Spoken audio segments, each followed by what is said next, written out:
ගරු ශ්‍රීධරන් මන්ත්‍රීතුමා ඔබතුමාට විනාඩි 9ක් කාලයක් ලැබෙනවා. கௌரவ தலைமை தாங்கும் உறுப்பினர் அவர்களே, இன்றைய தினம் அவசரகால சட்டத்தோடு சேர்ந்த வகையில் நீடிப்பு செய்வதற்கான பிரேரணையை ஜனாதிபதியினால் கொண்டு வரப்பட்டிருக்கிற இந்த சூழலில் இந்த நாட்டிலே பல்வேறுபட்ட துயர நிகழ்வுகளும் துன்பங்களும் பயங்கரவாத தடை சட்டத்தின் ஊடாக கொண்டு வரப்பட்டிருக்கிற இந்த காலச்சூழல் மிகவும் பயங்கரமானதாக இந்த நாட்டில் இருக்கின்றது. குறிப்பாக கடந்த வாரம் யாழ்ப்பாணத்திலே வைத்து கிளிநொச்சி உதயநகர் கிழக்கு கிளிநொச்சியைச் சேர்ந்த கணேஷ்குமார் சங்கீத்சன் அவர்கள் கைது செய்யப்பட்டார்கள் பயங்கரவாத தடை சட்டத்தின் கீழ். இந்த நாட்டில் ஒரு பாடல் பாடியதற்காக ஒரு காலத்தின் செய்தியை கண்ணாடியாக சொல்லுகின்ற ஒரு கலைஞன் பயங்கரவாத தடை சட்டத்தின் கீழ் கைது செய்யப்பட்டு இன்று சிறையிலே அடைக்கப்பட்டிருக்கிறார். இது மிகவும் வரலாற்றிலே ஒரு துயரமான சம்பவம். உங்களுக்கு தெரியும் கௌரவ தலைமை தாங்கும் உறுப்பினர் அவர்களே, இந்த நாட்டில் 78ஆம் ஆண்டிலே கொண்டு வரப்பட்ட பயங்கரவாத தடை சட்டம் என்பது சிங்கள இளைஞர்களையும் தமிழ் இளைஞர்களையும் மிக மோசமாக பாதித்திருந்தது. இன்று அரசமைத்திருக்கிற ஜேவிபி என்பிபியாக இருக்கலாம் மாற்றம் பெற்றிருந்தாலும் கூட 60,000க்கும் மேற்பட்ட சிங்கள இளைஞர்களும் யுவதிகளும் மிக மோசமாக படுகொலை செய்யப்படுவதற்கும் இந்த நாட்டிலே மிக மோசமாக அழிக்கப்படுவதற்கும் இந்த பயங்கரவாத தடை சட்டத்தை அப்போது இருந்த ஐக்கிய தேசிய கட்சி அரசாங்கத்தைச் சேர்ந்த ஜேஆர் ஜெயவர்தன, பிரேமதாசா போன்றவர்கள் மிக கொடூரமாக அதனை பயன்படுத்தி இருந்தார்கள். கொடூரமான இந்த சட்டத்தை நீக்குகிறோம் என்று பலமுறை எதிர்க்கட்சி வரிசையில் இருந்த இன்றைய ஜனாதிபதி அனுரகுமார திசாநாயக்க உட்பட உங்களுடைய அரசாங்கம் பல தடவைகள் இந்த செய்தியை சொல்லியிருந்தார்கள், நாங்கள் இந்த பயங்கரவாத தடை சட்டத்தை உடனே வந்தவுடன் நீக்குவோம் என்று. ஆனால் இன்றைக்கு 2 ஆண்டுகள் கடக்கப் போகிறது, இதுவரை இந்த பயங்கரவாத தடை சட்டம் நீக்கப்படவில்லை. அதற்கான ஒரு புதிய பயங்கரவாத தடை சட்டம் பற்றி நீங்கள் பேசுகிறீர்கள். ஒரு கோடு இருக்கிறது, அதற்கு இன்னொரு பெரிய கோட்டை கீறுகிறீர்களே தவிர ஆனால் அதனை நீக்குகின்ற நிலையில் இல்லை. இந்த பயங்கரவாத தடை சட்டத்தின் ஊடாகத்தான் இந்த நாட்டிலே தமிழ் மக்கள் மிக கொடுமைகளை சந்தித்தார்கள். 2009ஆம் ஆண்டு 2006ஆம் ஆண்டு காலங்களில், குறிப்பாக 2006 கிழக்கு மண்ணினுடைய வாகரையிலே நடந்த மிகப்பெரிய இறுதியான இனப்படுகொலைகளும் 2009ஆம் ஆண்டு வடக்கு மண்ணிலே முள்ளிவாய்க்காலிலே நடந்த இனப்படுகொலைகளுக்கும் இந்த பயங்கரவாத தடை சட்டம் மிக காரணமாக இருந்தது. இந்த சட்டத்தை பயன்படுத்தி இன்று கணேஷ்குமார் சங்கீத்சன் கைது செய்யப்பட்டிருக்கிறார். அவர் ஒரு பாடல் பாடியிருந்தார். இந்த நாட்டிலே பாடுகின்ற உரிமை தடுக்கப்பட்டிருக்கிறதா அப்படி என்றால் இந்த சபையிலே நீங்கள் சொல்ல வேண்டும். பேசுகின்ற உரிமை தடுக்கப்பட்டிருக்கிறதா? தீபச்செல்வன் புத்தகங்களை எழுதியிருந்தார். இந்தியாவிலிருந்து வந்த புத்தகங்கள் சுங்க திணைக்களத்தில் தடுத்து வைக்கப்பட்டிருக்கிறது. எழுதுகின்ற உரிமை தடுக்கப்பட்டிருக்கிறது. பாடுகின்ற உரிமை தடுக்கப்படுகிறது. கூட்டம் கூடுகின்ற உரிமை தடுக்கப்படுகிறது. பயங்கரவாத தடை சட்டத்தை வைத்தே நீங்கள் இதனை செய்கின்றீர்கள். இன்று அதனை இன்னும் மெருகூட்டுவதற்காக இன்றைய சட்ட மூலத்தையும் ஜனாதிபதி தனக்கு இருக்கின்ற அதிகாரத்தை பயன்படுத்தி இதனை செய்கின்றார். ஜனாதிபதி ஏன் தனக்கு இருக்கிற அதிகாரத்தை பயன்படுத்தி சங்கீத்சனை ஏன் விடுதலை செய்யவில்லை? தொடர்ந்தும் சங்கீத்சன் என்கின்ற ஒரு சாதாரண இளைஞன், ஒரு பாடகன், ஒரு கலைஞனை விடுவிக்க சொல்லி பல இடங்களிலும் மக்கள் போராடுகின்றார்கள். நேற்று காலை வவுனியாவில், நேற்று வெல்வெட்டித்துறையில், அதற்கு முதல் கிளிநொச்சியில், இன்று பல்வேறு இடங்களில் மக்கள் திரண்டு போராடுகிறார்கள்.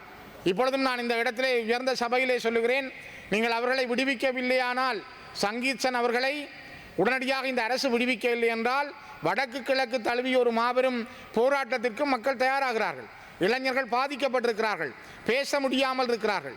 அரசு பொறுப்படுத்த காலத்திலிருந்து அபிவிருத்தி என்ற வார்த்தைகளை நீங்கள் சொல்லிக் கொள்கிறீர்கள், ஆனால் அபிவிருத்தி என்பது நடந்ததாக தெரியவில்லை.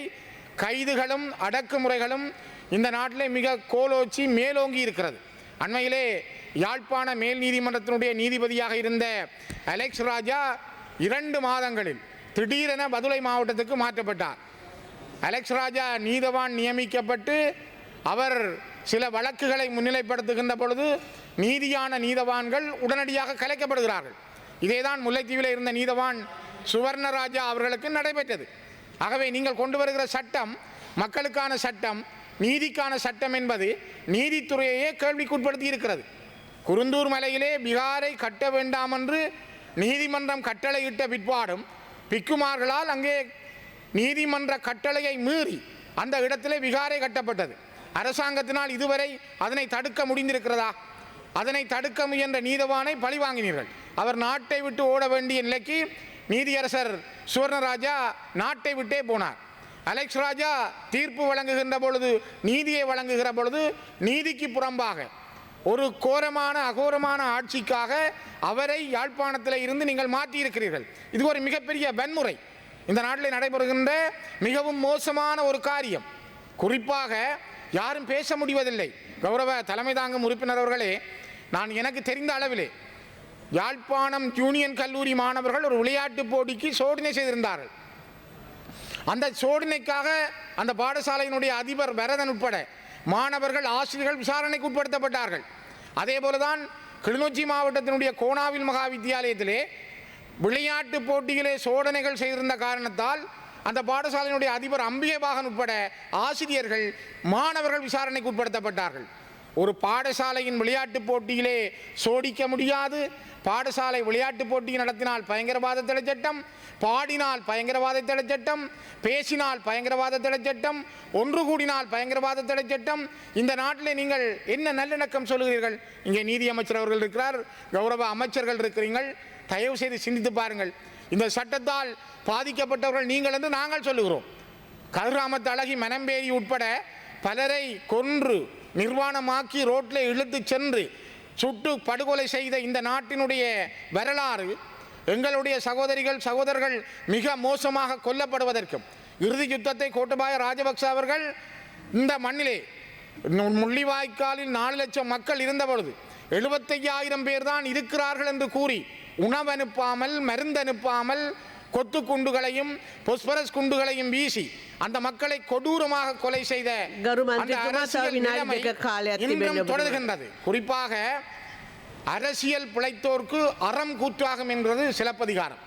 சிலப்பதிகாரத்தை நீங்கள், அது சிங்களத்தோடும் சில அதுக்கான விஷயங்கள் அதில் உண்டு, படித்து பாருங்கள். அரசியல் பிழைத்தோர்க்கு அறம் கூற்றாகும். அந்த அரசியல் பிழைத்ததனால் கோத்தபாயா 2 வருடங்களிலே வீட்டை விட்டு போனார்.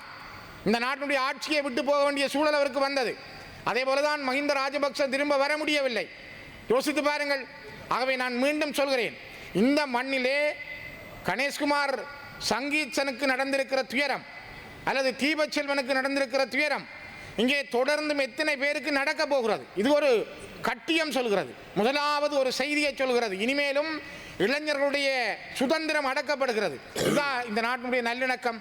நீங்கள் எப்படி நல்லிணக்கம் கொண்டு போகிறீர்கள்? 2 ஆண்டுகளில் கண்ட முன்னேற்றம் என்ன? இந்த நாட்டினுடைய முயற்சியிலே நீங்கள் கண்ட வெற்றி என்ன? தமிழ் மக்களும் சிங்கள மக்களும் இந்த நாட்டில் இப்பொழுதும் 2 பட்டிருக்கிறார்கள்.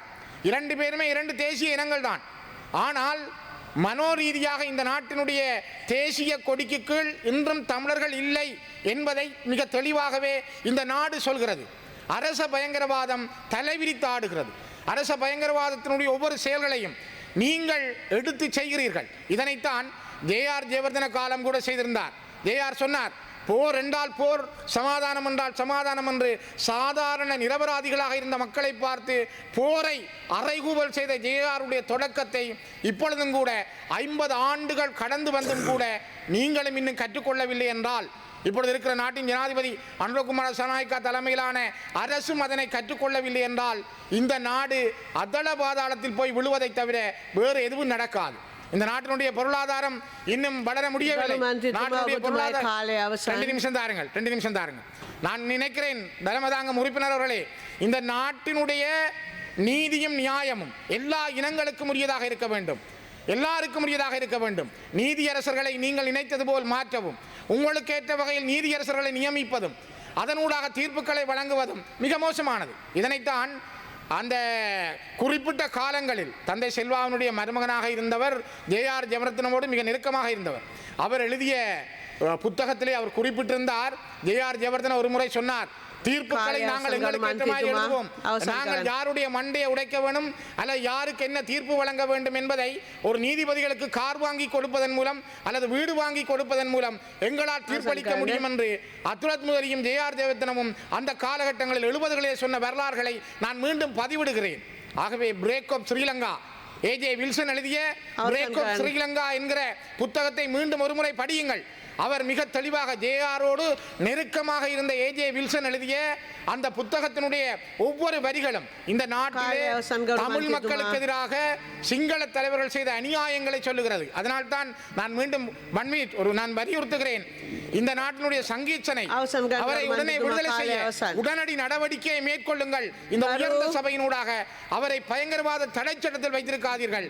அவரை உடனே விடுதலை செய்யுங்கள். நான் மீண்டும் வலியுறுத்துகிறேன்.